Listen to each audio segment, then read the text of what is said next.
Hello and welcome to the OK Takes podcast. I am Matt, and as always, I'm joined by my fellow capo, Edward.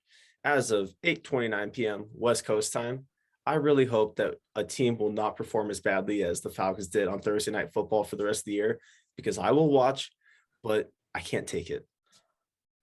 Yeah, this was a really boring game to watch for me until I remembered that I am an owner of the Patriots defense in fantasy football. And I went to check the score, and then it became exciting again. When I looked and saw that they had like 14 points, I was like, oh my God, okay, I'm into this game. But yeah, gee, Atlanta laid an all-time egg. Yeah, no. So I'm very I had the under in this game, so I'm very happy about that. But I'll be honest, I was starting to fall asleep in like the third quarter, really towards the end of the game. After the second half, it will until we'll get into all of it, but yeah, until the onslaught of picks at the end, just back to back to back. It was very boring, and I literally jumped off my couch a little when the camera guy got hit in the head with the Nick Folk field goal. I was gonna say, why? You've watched a bad game when the most art, at least until the end, is when a cameraman gets hit in the head by a field goal. Mm-hmm. Like, when you're falling asleep in class and you feel yourself like drifting and then you fall off a skyscraper. Yeah. Yeah, I kind of had that feeling when the ball literally hit the camera. Yeah, that was a good moment, a rare good moment. Mm-hmm. Tough guy. Gave a thumbs up, so that's how we know he's okay. Yeah, he's all right. Yeah, he firmed it. Yeah, so I think he could have had his eye poked out, and the thumbs up would have been okay. Yeah. Yeah. All right, so I pretty much wanted to start the game with a Troy Aikman quote from, I want to say, the first Falcons drive, like maybe around 10 or 11 minutes in the first quarter. He said, "Matt Ryan handles pressure well." And literally one of the only notes I took of this game, because you don't need to take notes on a game like this, was mentally ? Because definitely not statistically. Yeah, I think we've seen in the past that's not the case, is it? Well, partially. That's the thing, though. 50% is mental. The other 50% is statistical. Mentally, it started to wear on him, definitely, but maybe he's okay with being on the Falcons and sucking. So I think he's not like thrashing the locker room like it's Chris Brown in a GMA green room. Yeah, but also, I mean, it's pretty tough when you don't cross the 100-yard mark until 3 minutes to go in the third quarter. Offense. Yeah, I really liked how mad he was getting. It was so perfect because he really was trying his best. And that's the thing with Matt Ryan. He's cliche, doesn't take a play off, but he really doesn't. And it's like the worse he got, the madder he got, and then the redder he got, to where I thought, I was like, okay, well, if Bruce Arians went on a cut, he would look like Matt Ryan. Yeah, I mean, Matt does get very red when he's angry. He fits in with the Falcons color scheme.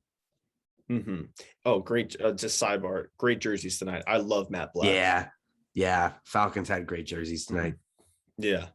So at least as far as the pressure goes, in the second half, before the second half started, you saw him like going to the sideline and like slapping each of his linemen were like birds on a wire. He's walking up to each of them, slapping them on the chest, pumping them up, literally every single one of them, slapping.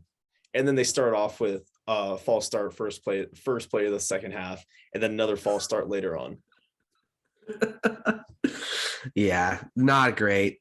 Just not great from every standpoint for the Falcons. Like, just it's kind of hard to say anything other than not great, because you can't put up a goose egg and expect they're going to take a lot of heat. Mm-hmm. And we kind of saw this coming really early on, because there was a 3rd and 1 where the Falcons were driving. Really, it was in the first quarter. It's one of their first few possessions, and they looked really good in the run game going. Mike Davis was trucking away, and you're like, oh, like Tajay Sharp. Okay, I think there might be something here. Matt Ryan is on a 3rd and 1, takes a huge sack, like 8 or 9 yards, and which pushes them. We're like, okay, well, now this is not that easy of a field goal make. They make the field goal, but then get called back for legal formation, and then Younghoe Koo misses the field goal. That's got to be like the nail in the coffin right there, huh? Yeah.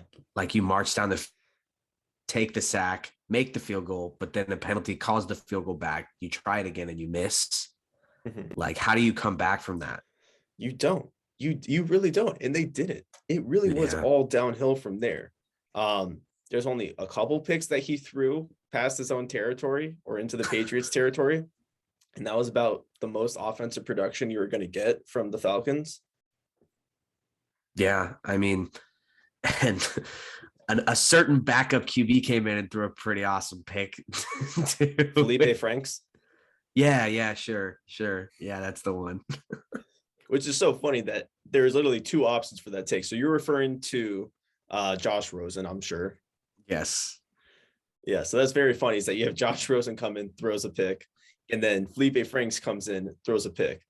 Okay, can I just go over real quick, like the last five possessions for the Falcons? Yeah, yes, please. Yes, please. Turnover on downs, interception, interception, interception, and interception. That is, I said, oh, and another interception. I don't know how to count, but that's a turnover and down and 4 back to back interceptions. Yeah, we haven't seen an offensive performance this bad in prime time in a long time. Yeah, if Lamar Jackson just threw a couple picks, then it literally would have been as bad as him last week. Yeah. I would say poor Falcons, but the Saints fan in me doesn't care. Respect, as it should be, JC Jackson, good, a god, undrafted rookie in 2008 or undrafted free agent in 2018. Wow, just butchered every part of that. Now has so since then entering the league 2018 as an undrafted free agent. Bam, got it. Only took 3 tries.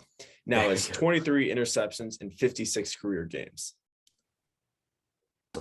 Awesome story. He's proven to be one of the more emerging corners, and he showed why tonight. Yeah, no, I think it's past tense for emerging. I think he's emerged. Yeah, he was a ball hawk, man. Yeah, there you go. That, I mean, as soon as you slap the ball hawk on him, then it's like, okay, he's for real. Yeah. Once you get to that term, you know they've made it. Mm-hmm. Yeah. Or like on an island, like I saw someone tweeted out like JC Island. I was like, yeah, okay, he's here to stay. Mm-hmm. It's ball hawk and island. I guess we could officially label JC Jackson with both of those. Yes. Mm-hmm. All right, now let's talk a little Mac Jones, shall we? Let's do it. All right, what are your thoughts? Look, it's hard to really fault how he played. Sure, he threw a pick on a questionable throw, but outside of that, I mean, 22 for 26, 207 yards, 96.6 QB rating. Like, how are you going to complain about that? And I know it's like, well, the defense did most of the, helped him most of the way, and he didn't really have a great game, but game manager, man, he just knows how to win games. Mm-hmm. Yeah. Little stat here from Bleacher Report Gridiron. He has 2 more wins than all other rookie QBs combined. Wow, that's actually incredible. So he's now 7-4. All the 5 others are 5-24. Is that the Bill Belichick effect? I think so. I think he has found just his little, I don't even know how to say it. I think he really has found this egg and has sat on it like a penguin for months upon months. And maybe he even found him earlier. Maybe it was like, you know what, buy low when he had his DUI. And then he's just gonna wait to sell high. Yeah, and I mean, it's like, I just wonder, what if Trevor Lawrence was put in this situation? What if Justin Fields was put in this situation? Like, would it be playing the same way they're playing? And wait, are we already having the Belichick or Brady debate, but with Mac Jones? No. Wait, is Mac Jones already? So Mac Jones. So you have officially so we have labeled JC Jackson ball hawk, Mac Jones system QB. No. You literally just were. I'm not saying that it's certain. I'm just wondering. I'm pondering the question. what would happen if you took Mac Jones and put him in Jacksonville, and you took Trevor Lawrence and put him in New England? I just want to know. And there's a multiverse out there where that's happening, and I would like to know what the difference is. You literally just called him a system QB. You used a lot of words to say system QB. I'm not going to call him that. But you just did. I don't think I did. I'm just asking. Okay, answer your question. Probably. Okay. So you're calling him a system QB. I did not. Okay, you're pondering the question, and I'm saying it probably. Okay. All right. So neither of us call him a system QB. Mm-hmm. We're not jumping to that debate yet. We're just wondering. Yes. What's the inquiring minds? I'm going to butcher it, so I don't want to try, but there's a saying about inquiring minds, and that's what I am right now. They know system QBs. There we go. There we go. Yeah. So I pretty much love what Belichick is doing with this, with Mac Jones and this offense. They're saying like, okay, just do whatever you can. Our defense fucks, and we're just going to hopefully have you throw a couple touchdowns. And besides Hunter Henry running a wrong route early on in the red zone, they missed on probably what could have been a touchdown. The offense looked pretty solid. I don't know, just kind of solid. That's it. Like if there was a fantasy prop or a player prop for QB rating, cash Mac Jones over every time. And cash his under every time. Yeah. Another note I have on him, very tough. He ran 3 QB sneaks. One of them was on 2nd and 1. And then the other, 4 QB sneaks. One of them was 2nd and 1. One of them was 3rd and 1 in garbage time. And then ran another one after that in garbage time. So he's like, he's half system quarterback, half fullback. Yeah, maybe they should draft another QB and just stick him at fullback the rest of his career. It's kind of genius. Okay, but you just had Cam Newton. Isn't Cam Newton just a glorified fullback? Yeah, true. Cam Newton's just a fullback hybrid. Yeah. Man. All right. Yeah, that's pretty much all the notes I had for this game. Do you have anything else? No, other than just Patriots are back. I'm calling another team back. Just like I called the Chiefs back. I'm calling the Patriots as big time back. All right. I'm going to pose a question, answer it myself, then you answer it. Stairway to 7 season, is it back on? But now it's for the Patriots, not Tom. My answer, possibly. What about yours? Yes. Okay. Stairway to 7. They have the defense, man. It's getting there. And it's not turnover luck. These are interceptions. Yeah, these are just good players making good plays. Mm-hmm. They play the Titans next week. I'm really looking forward to that game. Yeah, that'll be solid. I am putting all my money on the Pats. You're putting the house on the Patriots? Yeah, the bartender and Simpsons gift, take my money. Let me see. Is that a Thanksgiving game? I don't know. No, it's not. It's okay. Sunday noon. And yeah, it's in Foxborough. I think I'm putting all my money on the Patriots. Yeah. All right. And then, okay, so we were going to go into picks as normal, but we decided to touch on a little AB vaccination card. Look, the minute vaccine cards kind of started to become a thing, you just knew like that people were going to make and sell fake ones. You just knew. Yeah. Now, as someone who has gotten multiple fake IDs and they've come out very bad, can someone just like be really good at making them just for the sake so people can buy them and not have to have one with 3 punch holes in it? Yeah, those are always tough. So yeah, I would actually like to know the process. And when you're going through the process, like for booze, for my situation, it's like, yeah, I mean, what else you're going to do? But there is an option. Like when you're going throughout this whole process of making it, is there any party that's like, maybe it'd just be easier if I just take the poke? Yeah. And I think what makes it funnier is that it's his former chef. Like, yeah. That's just awesome.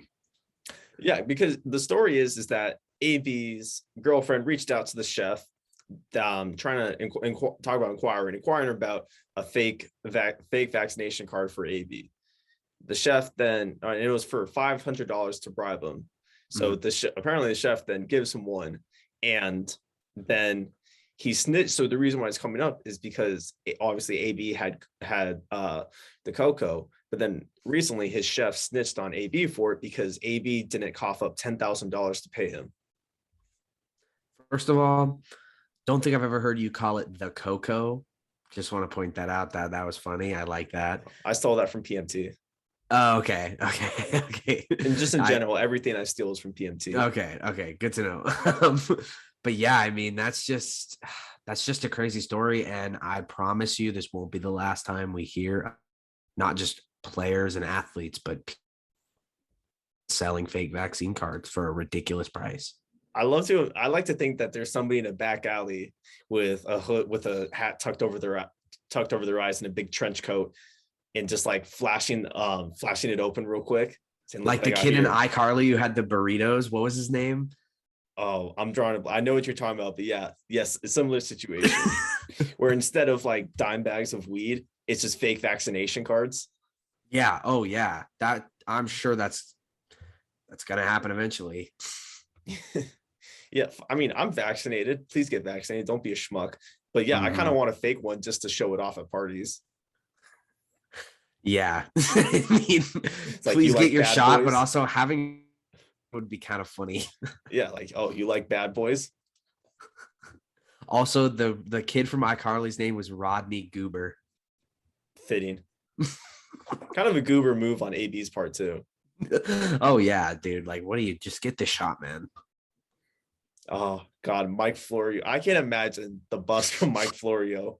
Oh my God.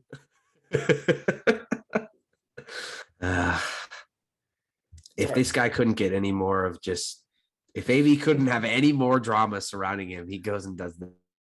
Oh. Yeah, I mean, did we really expect less? It's like, okay, well, we kind of expected that to happen. There wasn't no such, and we should have learned from AB. There's no such thing as he plays football. Yeah, no, it's he plays football, and also he did this, and also he does this, and also he did this. Yeah, and also he got frostbite.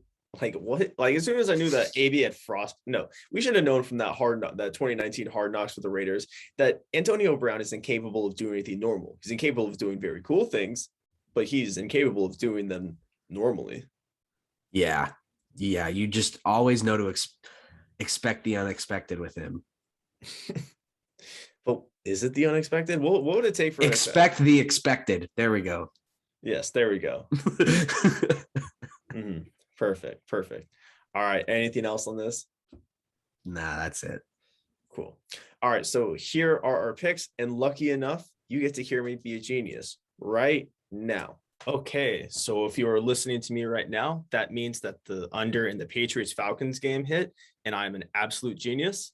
And I'm such a genius that when I was eating soup before the episode, I didn't even get it on me, which is the ultimate genius move. I'm not a schmuck. Was the soup good? Was it good soup? So it was very good. So it's like it's this thing from Panera that you can buy at Costco where it's the autumn squash. It's literally like coffee creamer, and they just happen to throw in some squash. Nice. Well, yeah, I'm impressed. No stain marks on any shirts. Mm-hmm. So I'm with you under. Yeah, I'm just under hit, man. The under hit. Love it. It did. I'm just feeling good. I'm a genius. I literally walked this room thinking I could go toe to toe with Stephen Hawking right now. Yes, you are on the level of Stephen Hawking. Absolutely. Mm-hmm. Yeah. Fuck your black holes, man. Yeah. Okay. So we're going to start off with, I would say, the biggest game of the week, looks like. So Cowboys, Chiefs, what is your pick? I am all in on Kansas City. I am Chiefs -half. I think they're back. I would go as far as to say this is my lock of the week. I think Mahomes, I think the connection between Tyreek Hill and Mahomes is back in full bloom. I think the Chiefs might even run away with this game. I am so high on the Chiefs right now. Like my inevitable crash down to earth. Like I'm just waiting for it, but I'm on the Chiefs right now that I'm riding with them. I'm riding with them. Oh, thank God. You took so much weight off my shoulders because I was literally going to come in with the same spiel about the Chiefs. Good. I'm glad I could take. I mean, they've won 3 in a row, 4 out of 5. Like this notion that they were like gone, like this notion that their season was over is gone. Mhm. Their season is back. They're contending again. Yeah. Yeah. We can't forget the Cowboys. So I have over 56. And yes, a lot of it is riding with the Chiefs. Last game, Jackson Mahomes said he wasn't able to make it, AKA Patrick said, please stop showing up to my games. But I am kind of disappointed because that means there might not be a TikTok. Oh, well, I'll have to live with that. But I also want to so yes, there is the Chiefs. The disenchantment with Patrick Mahomes is over in the offense. But we have to start looking at the Cowboys. Yeah, I mean, the Cowboys are a great team, and I kind of feel like I'm really undervaluing them for calling -2.5 my lock of the week. Dallas has been consistently good all season, so I would not at all in the slightest be surprised if they won this game. But on the road in Kansas City, man, I don't know. Dallas, I just don't see it. I don't see it this weekend for Dallas. Wow. Okay. The reason why I'm also a little bit why I do like the Cowboy or the over with the Cowboys and Chiefs over 56 is because of the Chiefs defense as well. I just still don't trust that still don't trust them.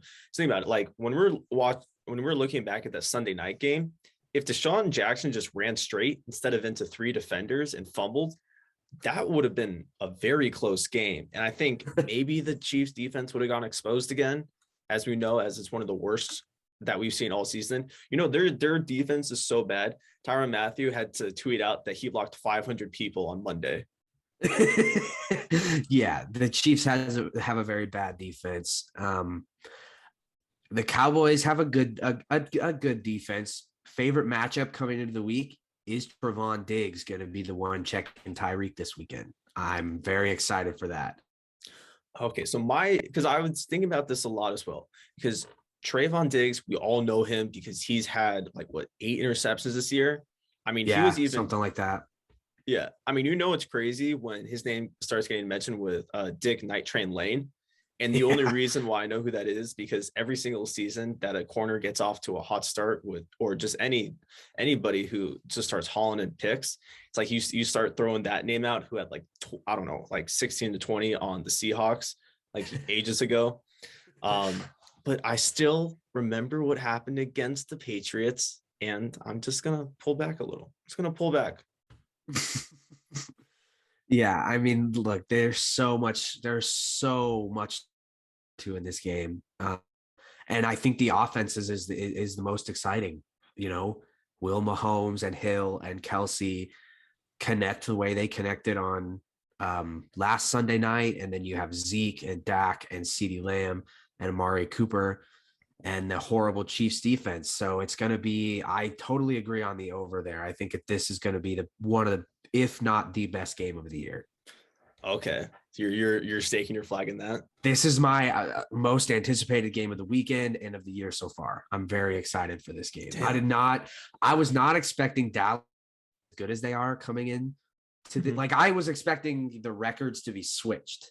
The Chiefs were 8-2 or 7-2, excuse me. And then coming into this game, the Cowboys would be somewhere in the 6-4 range. And we look at them as, okay, now they can turn, but it's the other way around where the Chiefs are okay, here they come. And the Cowboys are they've been consistently good. So this is going to. Yeah. And I'm going to throw away the Broncos game just for the sake of the take, but also because I think it was an outlier because dude, Dan Quinn, here we say back. I love Dan Quinn. He has the backwards hat, like the Steve Buscemi meme. And I have the theory that I think he's a nipple rings guy. Yeah, I'm not opposed to that theory. you don't see somebody rocking that hat and just that fit 24/7. Like, okay, if you saw him in the street, you'd think that he has nipple rings. Like the other day when I was coming home from physical therapy, there was this guy who, I kid you not making it up for the sake, just for the sake of the Dan Quinn take, but he was crossing the street, had a monster tattoo, drinking a monster. First thought in my head was Dan Quinn. If Dan Quinn had a monster tattoo, he would definitely have nipple rings then. Mm-hmm. They have to go together. Yeah, there's no one without the other. Yeah, exactly. It's like the Chiefs and a bad defense. Exactly. Mm-hmm. And who knows? I'm looking forward to this game as well. Dan Quinn has been, because that's what I'm probably most afraid of, is the Cowboys defense has been really solid. Micah Parsons is already front runner for defensive rookie of the year. But man, are the Chiefs back? I think they are, man. I think they are. Mm-hmm. That's why I'm confident enough to take the spread and call it my lock of the week. I'm confident that they're back, man. Because it's weird, because it's the Chiefs offense, but we're feeling like a martyr.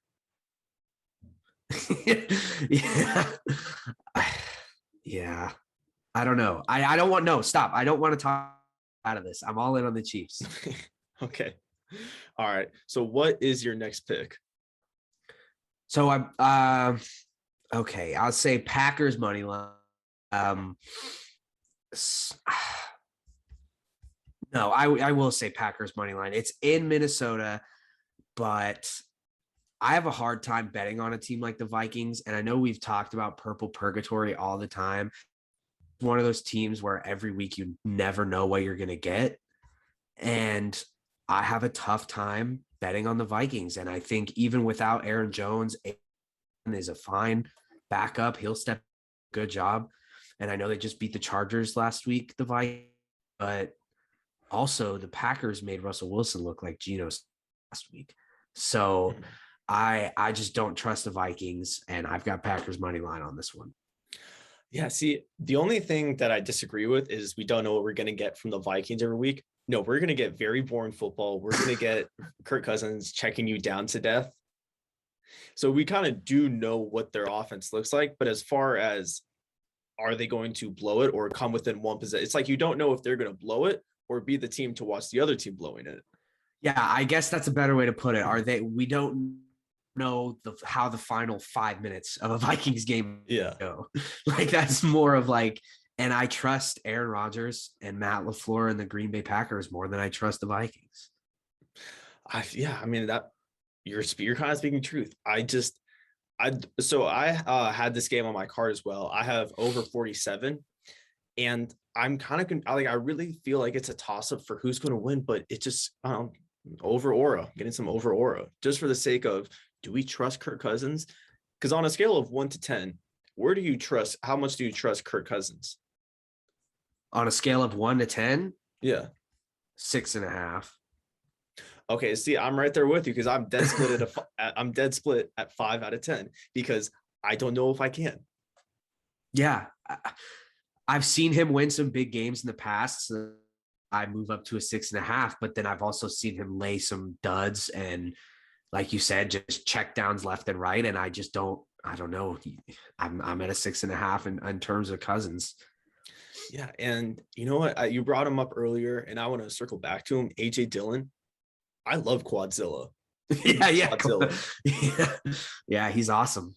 Mm-hmm. I think the first episode that we did for the football, it was the Thursday night game between the Packers and Cardinals, and we were like, give the ball to AJ Dillon more. Goal line situation, let Quadzilla do his thing, and he has been doing his thing. And I think he has the best Lambeau leap of all time. Although as an Aaron Jones fantasy owner, I can't say I love AJ Dillon, but Aaron Jones is hurt right now, so I'm not going to talk about it. But yes, AJ Dillon's Lambeau leaps are awesome. He literally could clear it without touching the wall. I think he's the only player that could do that. Yeah, man, how awesome would it be to do a Lambeau leap? Oh, like imagine that NFC Championship. Beating the Rams. Mm-hmm. Oh, Oh my God. Imagine that first quarter, and then you're eventually just going to lose to the 49ers or to the Bucks. That must be amazing. Or to the Seahawks. Oh my God. Yeah. Yeah. But I think, like I said, AJ Dillon is probably one of the better, if not the best backup running back. So losing Aaron Jones shouldn't be too much of a factor in this game. But I just think Aaron Rodgers, that offense, this does give off over energy a little bit, but I could also see the Vikings laying an egg and not really putting up any points. Yeah, I could also see Green Bay laying an egg because granted Jordan Love against the Chiefs, but they've laid eggs past 2 weeks. They have, but when their defense is playing at the level as it played last week, I know. All you need is 17 points to win. Which is why I'm a little bit nervous because I have the over, but I don't know. It's tough. It's tough. All right. Yes. So you have Packers money line. I have over 47. Okay. Next game on the card is Jaguars versus 49ers. I have under 45.5. Thoughts? I would be shocked if this doesn't go under. Oh, God damn it. God damn it. God damn it. I'm sorry. I know I probably just jinxed you, but I would be stunned if this game didn't go under. It's too obvious, isn't it? It might be. I bet cheese. Every week with any gambling show, there's going to be somebody that bites the cheese, and I did it. I was the one that now I can't even breathe. It snapped the back of my neck, and now my head is separated from my spine. Okay, well, the question becomes, though, I trust that the Jaguars will do everything in their power for the under to hit. But it's like, which 49ers offense are we going to get? Are we going to get the week 1 offense that put up 41, or the offense last week that handled the Rams? Or are we going to get the ones against the Colts that put up 18 points, or against the Cardinals that only put up like 10 and 17? So which 49ers are we going to get? That's the key to the under hitting here. Also, another key that I probably should have looked up before is weather, because against the Colts, that was the crazy raining game. That was when it was just torrential downpour. So that played a factor then. So hopefully Mother Teresa could do her thing. But yeah, see, with the 49ers, I am just a little bit confused. I'm a little bit confused because do I trust what I saw Monday night? Because Monday night was a statement game. It's a cliche, but it kind of was a statement game because at least for me personally, because yeah, I had the Rams going to the Super Bowl, and that was before Odell and Von Miller joined the team. Yeah, and boy, they made the Rams look really bad, huh? They got Stafford's wife to throw a pretzel at a fan. Yeah, that was funny. I saw that last night, and I got a good laugh out of that. Yeah, you know what? I'm team. Oh, I'm sorry that I forgot his wife's name, but yeah, I'm team Matt Stafford's wife. Because you should be allowed to throw things at fans. You should be allowed to throw and especially it was a soft pretzel. It wasn't even a hard pretzel. It was a soft one. It's like normalize players' wives throwing food at fans. That's what I say. Yeah, stand up for your mans. Exactly. I'd love to see like Clayton Kershaw's wife throw a beer at a fan. Now it's not okay when Jackson Mahomes pours water on a fan because then it's a mess. Because then it's like, okay, well, now you're wet and cold. But pretzel, what are you going to get? Like a few specks of salt? Yeah. The pretzel's just going to bounce off of you and end up like a front and that's it. And then who's the get idiot? over it? And then Loki, then she's kind of the idiot because now you don't have a pretzel. And she just wasted money on the pretzel. Exactly. And now it's gone. Yeah. So I would say only a foul in the play if you dip it in mustard or nacho cheese before. Yeah, that's true. That would be a hate crime. That's party foul if you did that. So, I mean, if 49ers have, because I think like Matt Stafford and his wife are like one of the most known player couples in the NFL. So I think, yeah. So if they made the Rams turn into that, then I think the 49ers are looking really good on defense. And I mean, I'm expecting them to put Trevor Lawrence in a straitjacket. Like everyone has this year, honestly. Yeah. And also an advantage. They're playing in the US, not London. True. So The Jaguars can only win in London. Advantage 49ers. Yeah, absolutely. Yeah. And so hopefully Kyle Shanahan is no longer on the hot seat. Yeah. Shanahan owns the Rams. What is this, 4 or 5 consecutive wins for the Niners against the Rams? Oh shit, I didn't realize that. Yeah, it's like 5 straight wins for the Niners against the Rams, I want to say. Okay. So Kyle Shanahan has kind of owned Sean McVay going back, and now going forward, it's like, is Sean McVay ever going to win against Shanahan? But so, yeah, he just got to pull that magic against the Jags. Yeah, be that hard. Hope so. All right, what is your next pick? My last one is Bengals money line. Look, over the Raiders. These are 2 teams trending down. So I kind of didn't really want to pick a money line here because I was like, I don't know. This just could go either way. This could end in a tie. Who knows? But I look at one team who is just kind of not playing well. And then I look at another team who coach got fired for basically being racist, sexist, homophobic, everything you can mention. Well, the clean sweep, as Shepard called it. Yeah. Also, the clean. He was also very mean to Roger Goodell. Yeah, mean to Roger Goodell. And the most persecuted man in America. 2 players get kicked off the team for, let's just say, illegal activity. And so I like the Bengals here to put the final nail in the Raiders season and just maybe take that next step for the Bengals towards making the playoffs and getting their season on track. When we're bringing up playoffs, it's also very, talk about a team that's so confusing because they have trended completely down since their biggest win. And I'll just say franchise history, at least since I've been alive, against the Ravens when they whooped that ass 41-17. So since that, they lost to the Jets. Okay. Yeah. Now the Jets are relying on Joe Flacco now, Mr. Elite. And then they got absolutely trampled by the Browns 41-16. Now, here's the thing. Is this the time where they actually make a run in the AFC North? I think so. And I feel, and I hate saying this because I don't hate the Raiders. I actually like a lot of players on the Raiders.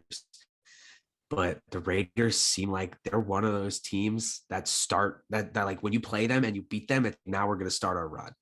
Like, that's how I feel about the Chiefs. They just beat the Raiders. So now they're like, the Raiders are like the runway for good teams to start their run. They just beat the Raiders and then they take off. Well, I think it would have to start with the Chiefs because the Raiders. The Giants beat the Raiders. We know that didn't really amount to anything. And then the Raiders beat the Broncos. Broncos have trended downwards. The Bears beat the Raiders, trended down.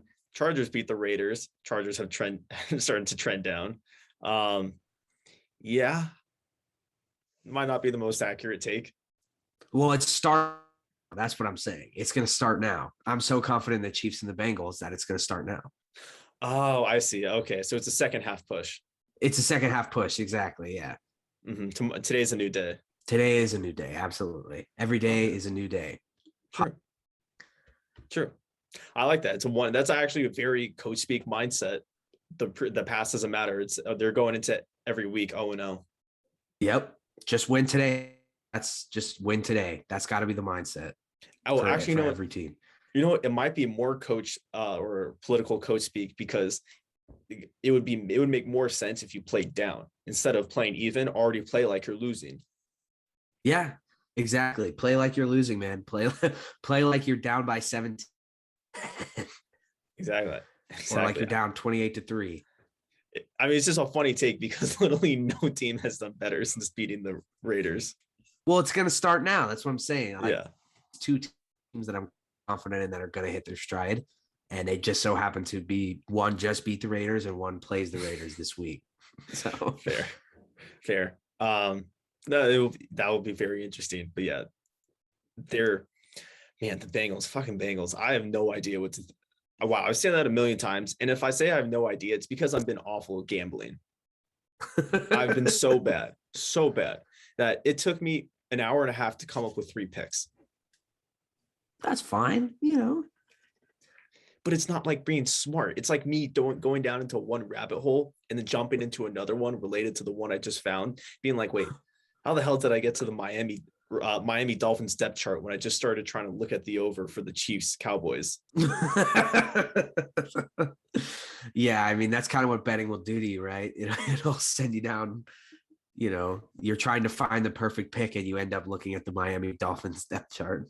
Yeah, exactly. Like, how did I find the controversy of the offensive line coach who was caught doing cocaine? How did I get here? You don't know how you get there. You just know you get there. Yeah, it was like Walt when he was naked in the grocery store. Yeah, exactly. Yeah. All right. Do you have any more picks on your card? No, that's it for me, man. Okay, that wraps it up. I would say, wow, that finished a lot faster than normal. All right. So thank you guys so much for tuning in. Just to recap picks, I have Cowboys Chiefs over 56. Edward has Chiefs -2.5. I have Jaguars 49ers under 45.5. And Edward has Vikings Packers money line. I have Vikings Packers over 47, and you have Bengals money line. All right. Yeah. Okay. So thank you guys so much for tuning in to OK Takes. If you would like to follow me on social media, you can find me on Instagram and Twitter at MattWiner20. If you'd like to follow Edward on his social media, you can find them on Instagram and Twitter at Edward_Bento. And if you have no care in the world for anything you have to say, make sure follow us on Instagram, Twitter, and TikTok at OK. Wow, I couldn't hold it. I tried. Wow. I'm trying. You know, people never even follow us, so I think this is just empty. I really think that this is the part where everybody just clicks the off button. I tried to. I got to look up something. I can't keep. I swallowed 5 burps already this episode. You had to let this one slip though. I couldn't hold it. That's fine. That's fine. Look, I say it every episode. Please just fucking follow the accounts, please. I don't think anybody has followed since we've been. I don't think this does anything. Honestly, I might as well just be promoting like the yoga ball that's right in front of me. I was gonna say, just like saying anything at this point in the show, just anything. I take Viagra. Nice. Not ashamed to admit it. It's good. Don't be. Okay. I hate the movie Elf. I hate Christmas because I grew up a Jew. Valid. Okay. You grew up a Jew? Yeah. And you're not anymore? Is that what you're insinuating? Disavow. Okay. That's the episode.